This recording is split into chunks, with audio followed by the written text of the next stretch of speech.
Good morning, and welcome to our virtual Memorial Day ceremony, streaming live from City Hall, Asheville, North Carolina. We are truly honored to have you with us this Memorial Day. My name is Alan Percal. I am the chair of Buncombe County Veterans Council, one of the sponsors of today's ceremony, along with the City of Asheville. Also, the Memorial Day wreaths have been donated by the Marine Corps League, Detachment 1417, and the City of Asheville. As a veteran community, we have been through a lot in the last 3 months, coping with the COVID-19 virus. We hope and pray you stay well and be safe. Today's ceremony is about remembering and honoring every single man and woman who has died for our freedoms. The meaning of Memorial Day is about sacrifice and service. Freedom is not free. The national anthem will be sung by Rick Ledford, United States Marine Corps, followed by the Pledge of Allegiance led by Ted Minnick, United States Army, Vietnam.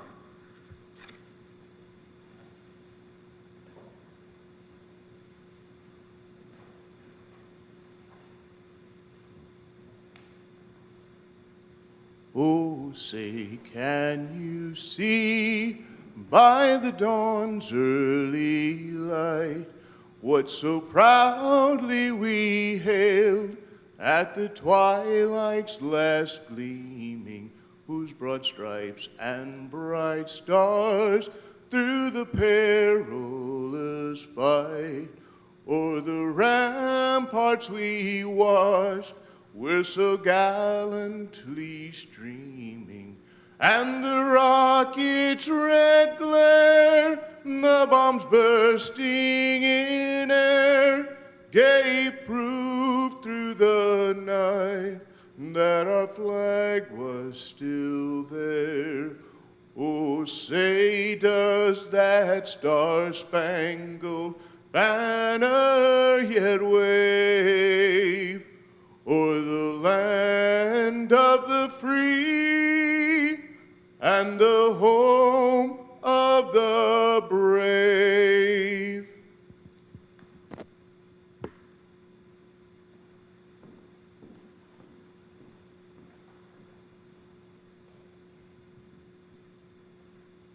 I pledge allegiance to the flag of the United States of America and to the republic for which it stands, one nation, under God, indivisible, with liberty and justice for all.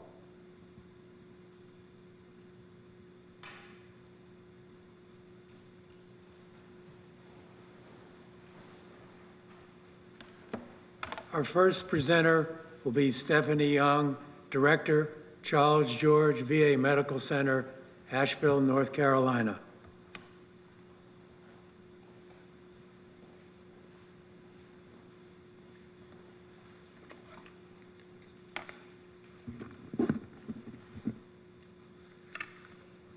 Good morning, ladies and gentlemen, and thank you for your participation in this year's Memorial Day ceremony. I appreciate the opportunity to join our city leaders, our local veterans group, and other members of our community to pay our respects to our nation's heroes. While this is not our preferred way to communicate this occasion, this virtual meeting does allow us to appropriately dignify those who gave their lives in service to our country.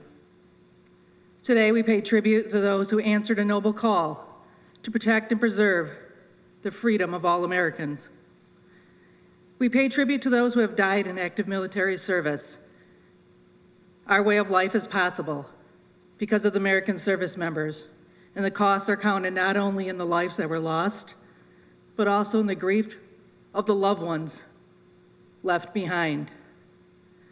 Since our nation's founding, more than 1 million lives have been laid upon the altar of freedom, a staggering number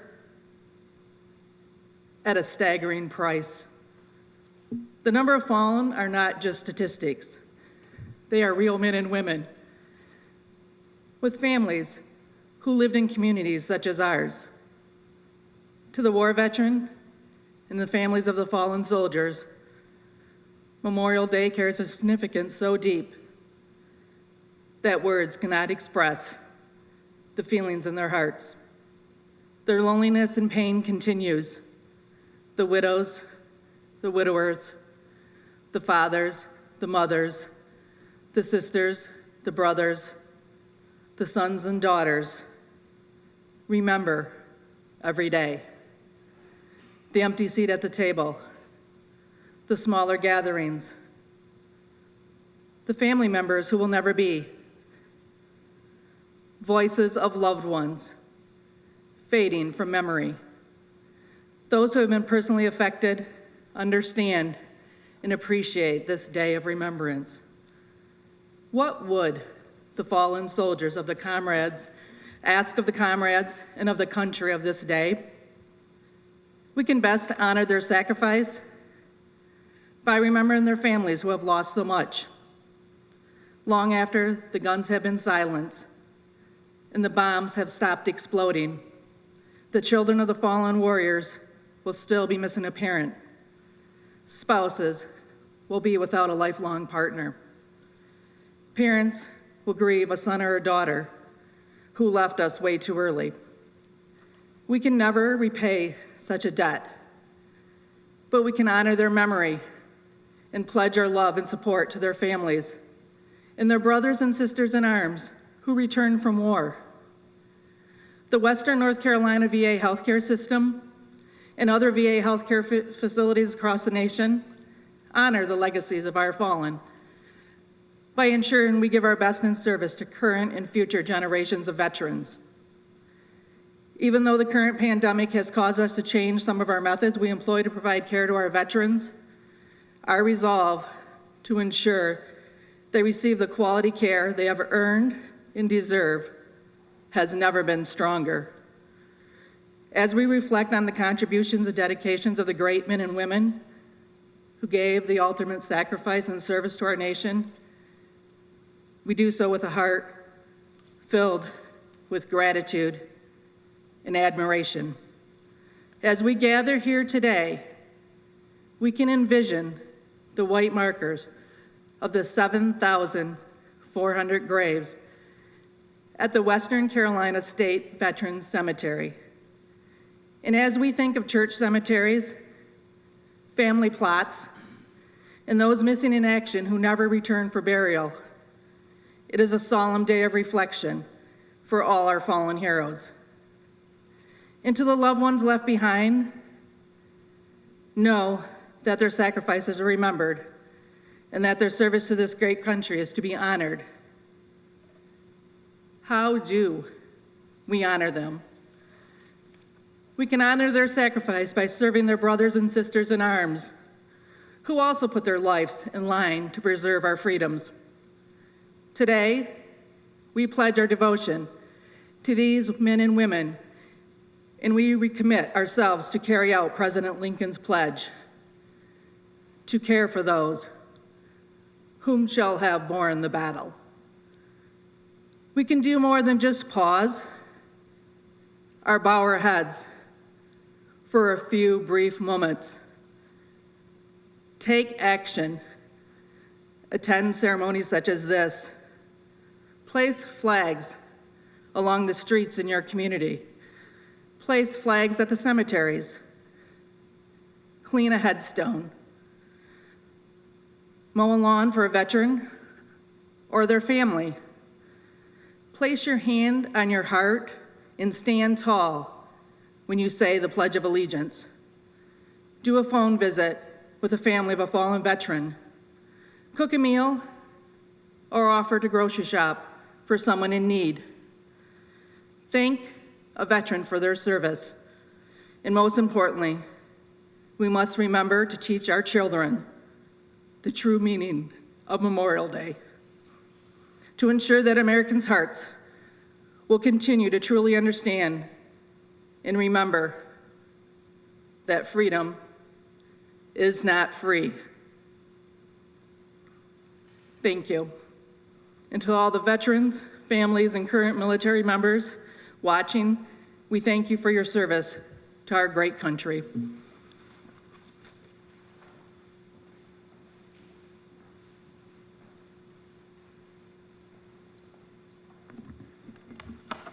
We are blessed today to have as our keynote speaker Ann Atkins, Gold Star mother whose son Matthew made the ultimate sacrifice in Iraq.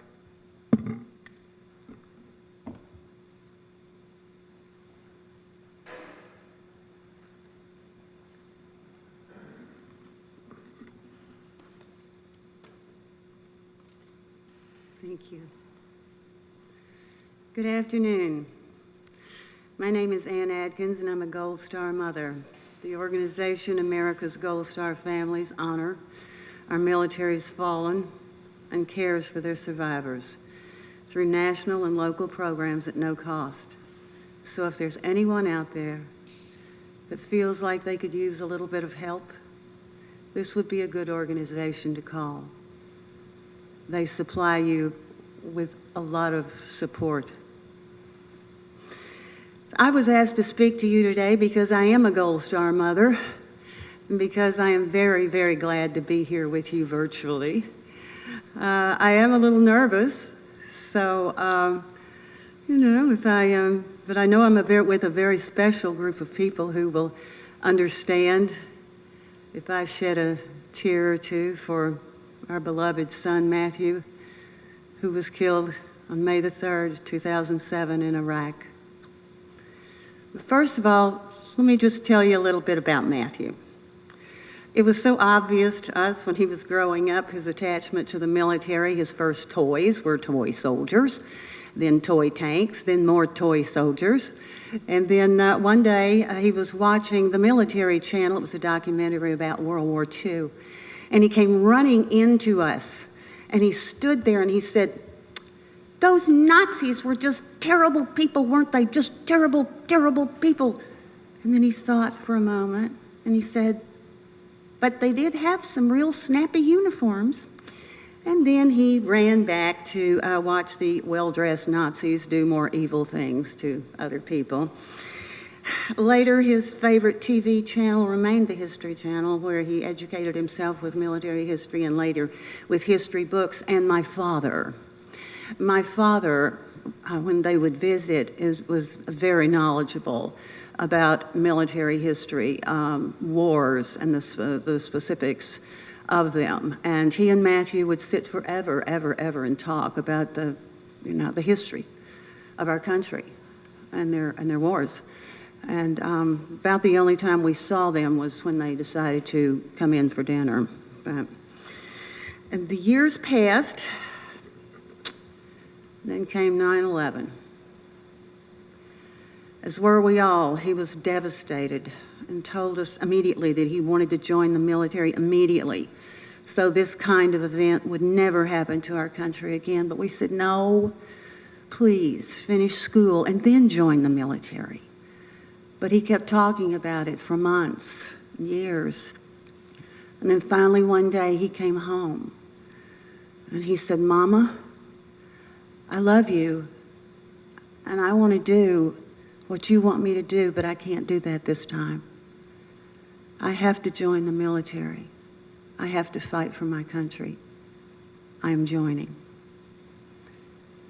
And we finally understood, and we were scared a little bit, of course, as you might imagine, but we were also very proud of his love for his country.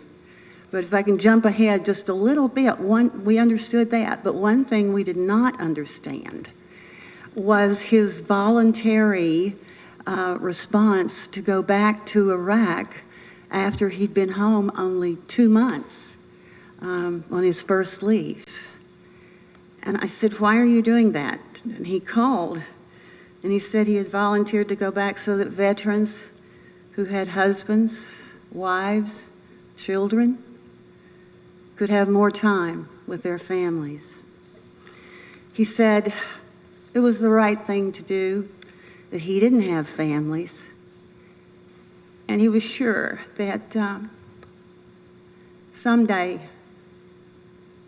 someone would do the same for him. But his commitment to his country and the military, once again, was total. His first leave home, he asked if we could go to New York. We did. Naturally, the first place he wanted to go after the plane landed was Ground Zero. He stood there for so long, just looking at it. I could not imagine what he was thinking or feeling or seeing. Then I looked up at him and I saw one lone tear come down his cheek. And then he turned to me and he hugged me and he grabbed me so hard and he kissed me on the cheek and he looked me in the eye and he said, "Mama, there are some things worth dying for, and that's my country and my family." Well, and then came May the 3rd, 2007, the day we became part of a club no parent really wants to belong to. I was in bed, and Vernon came into the room with a look of shock. My husband, Vernon, my beloved husband, Vernon. He came into the room with a look of total shock and disbelief on his face and said 3 words that I will never forget. "We've lost Matthew." No, I couldn't be.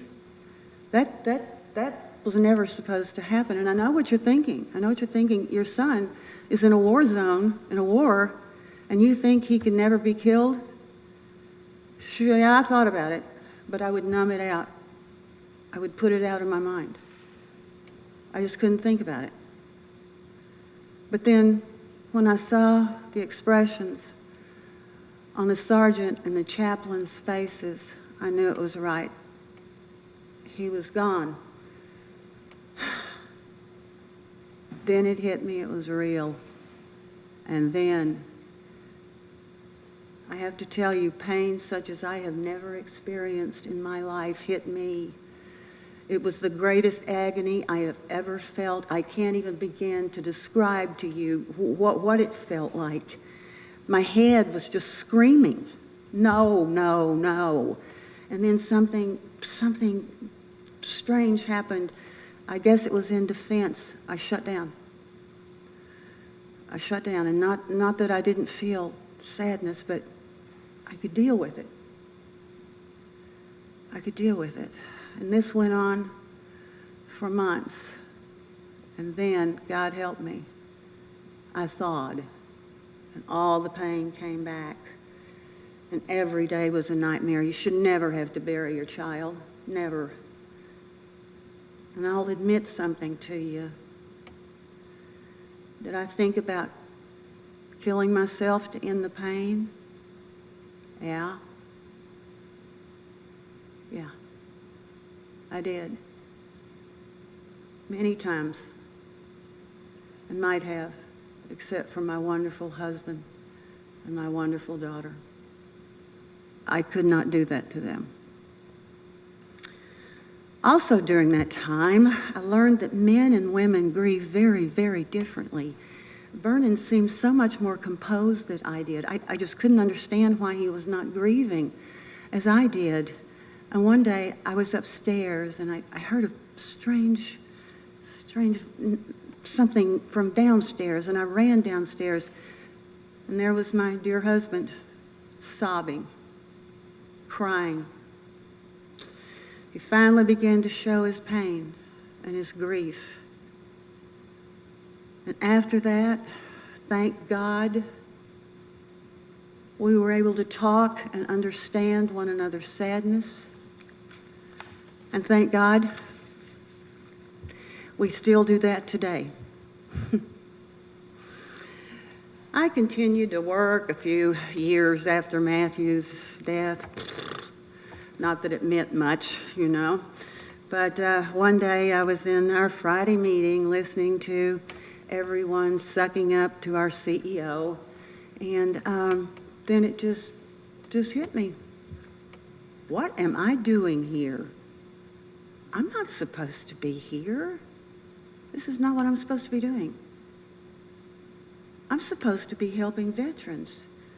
So I quit my job and I started volunteering at veterans organizations and charities where we lived at the time. And after we moved to North Carolina, something wonderful really happened to me. It made me so honored and happy. I was lucky enough to be asked to be on the board of Blue Ridge Honor Flight and Veterans Healing Farm. I cannot tell you what these wonderful charities do to help our veterans.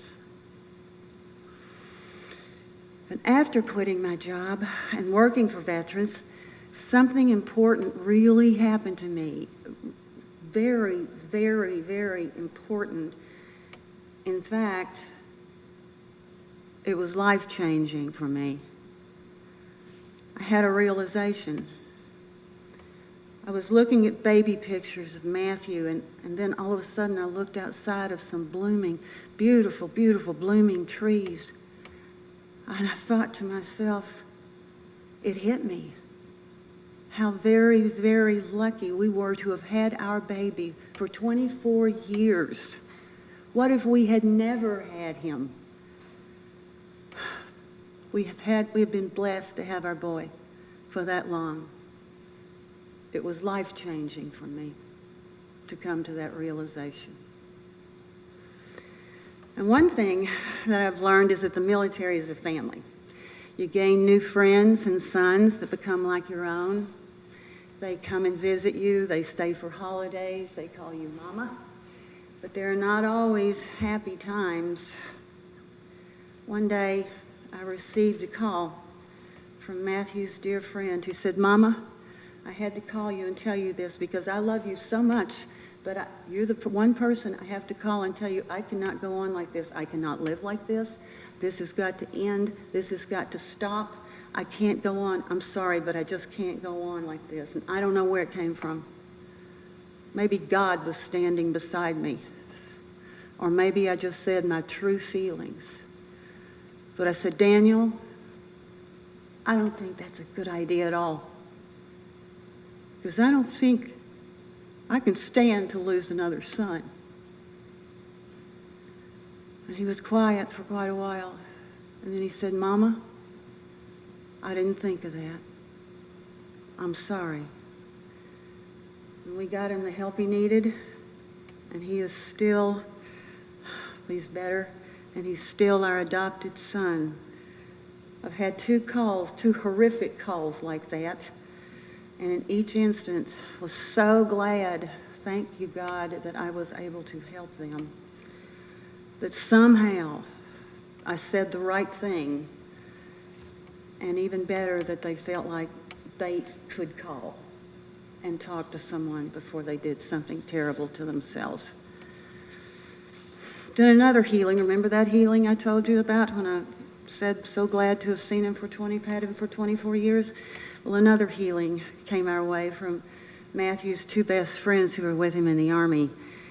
They called me, they were crying, and they said it had taken them 12 years to call me and tell me this story, and they were so sorry, but hey, perhaps it had taken me 12 years to be able to hear it. I don't know. But they said the two of them and Matthew had all gone to church the day of Matthew's death. And later that day, they were by Matthew's side when he died. And they said it was very important to tell me what happened. He took their hands. He smiled at them. And he said, "It's okay. It's okay. I'm not scared. It's okay." He closed his eyes. He took a last breath. He died. And after he died, he continued to smile. It was okay.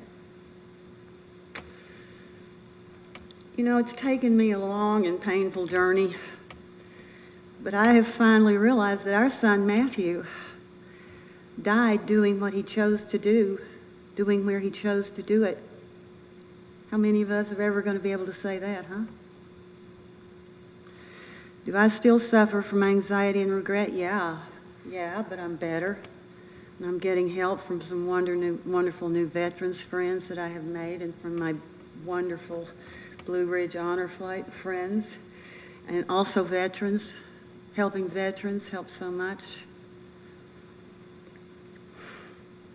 Thank you for letting me speak to you today.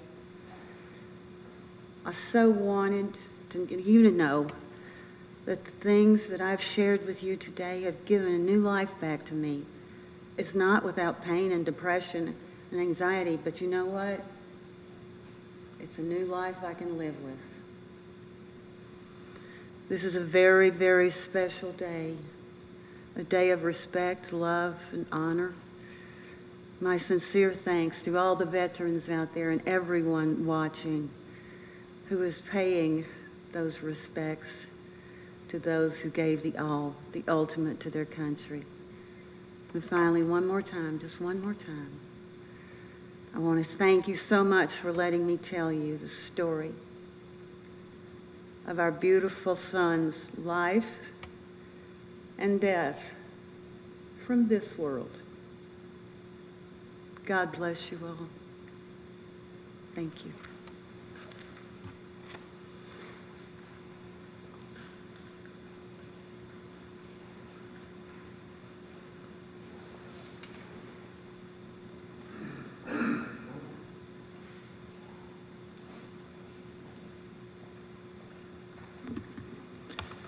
Thank you, Ann, for sharing your story about Matthew.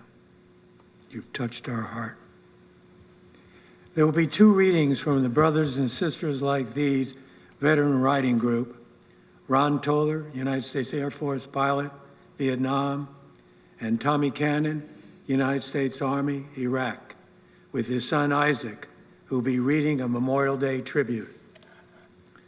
This will be followed by the playing of taps by Rick Ledford, which will then conclude our ceremony. I would like to thank you for attending and have a safe Memorial Day, especially those who are serving our country in harm's way.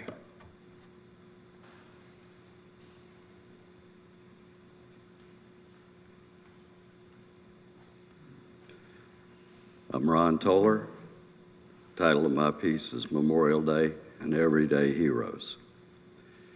Memorial Day to me is a day not only to honor those who made the ultimate sacrifice in the service of this great land, but also a time to recognize those everyday heroes who returned from war and went on to do their part to build this land of freedom. It is a time to honor those who served in the trenches of Europe, surviving the bullets, the mustard gas, the barbed wire, to free that continent from oppression. It's time to honor those of the greatest generation who served all over the world. It's time to honor Grady, who left his beloved Betty to fly his B-17 in support of the invasion of Normandy. It is time to honor the quiet Uncle Rip, who felt the burden of living a good life, to honor so many of his fallen brothers as they stormed the beaches of Normandy. It is time to honor those who fought in Korea, many who had survived World War II. Uncle Bill, who made the ultimate sacrifice to save his 5-man squad. To honor Dick Overstreet, who lost his life flying his F-84E on a bombing run against a train south of Panmunjom. It's time to honor the baby boomers for their service in Vietnam. The Davids and Lesters, who were called Doc, who struggled to save their wounded brothers. Time to honor the Blakesleys and Johns, who flew their helicopter in harm's way to bring those wounded to safety and medical help. It's time to honor the Allens, who made the hard decisions and worked compassionately to save and heal those in their care. It's time to honor a country boy who returned from war, put his head down, and went to work, only to sum up his generation's experience of turbulent times in a beautiful poem brothers like these. It is time to honor the Bills, who, after serving as a Marine in the jungle of Vietnam, finished his career as a gunny, leading his troops to build airfields in the far north of Desert Storm. It is time to honor the Altons, who, after flying a Super Sabre and Sandy in Vietnam, led his squadron over downtown Baghdad in their stealthy 117s. It is time to honor the Tommies and Stacys and Kevins, who left the safety and security of home to serve in the deserts of Iraq in an all-volunteer force, enduring the heat, separation, and hardship to make the world a better place. It is time to honor the Dr. Kays, the Josephs, the Elizabeths, Jeremiahs, Jeffs, and Mary Beths, who recognized the trauma these returning heroes suffered and worked tirelessly to help relieve their stress. It is time to recognize your neighbors, the mothers and fathers who lost their children in service to this great land, the Anns and Dale Hamptons who lost their only daughter, Kimberly, in Iraq. It is time to honor Ann, who told us of the loss of her son, Matthew, from a loving mother's perspective. Memorial Day is a time to remember and honor all those patriots, past and present, who sacrificed their lives serving this great country and helping to make the world a better, freer place.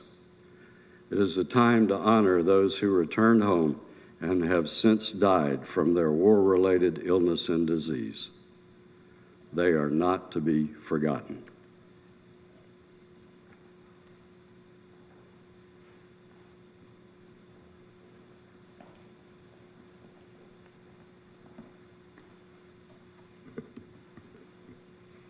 Memorial Day is a very sacred and honored holiday in this great country, and particularly in my family.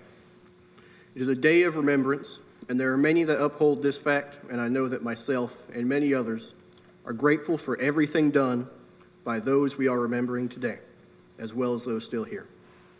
I remember the times when on Memorial Day, my father and my neighbor would struggle doing things that most people considered normal on Memorial Day, having a barbecue, going out shopping, spending the days with those around us. As I got older, I began to understand why it was that we missed school every day every year. I started to realize that while I didn't know what was important, there's something about that day. One year, I asked what the big deal was, and he sat me down and explained it to me. And I don't think I could ever fully understand the full grasp of it, especially at the time. I did understand why it was important, and I have since then held it in the highest regard. What he explained to me was rather simple, yet important.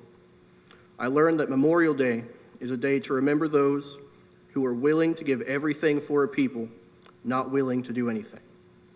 It is a day to take a moment and give thanks and remember to the people who gave their lives so that mine could be better, so I wouldn't have to do the same.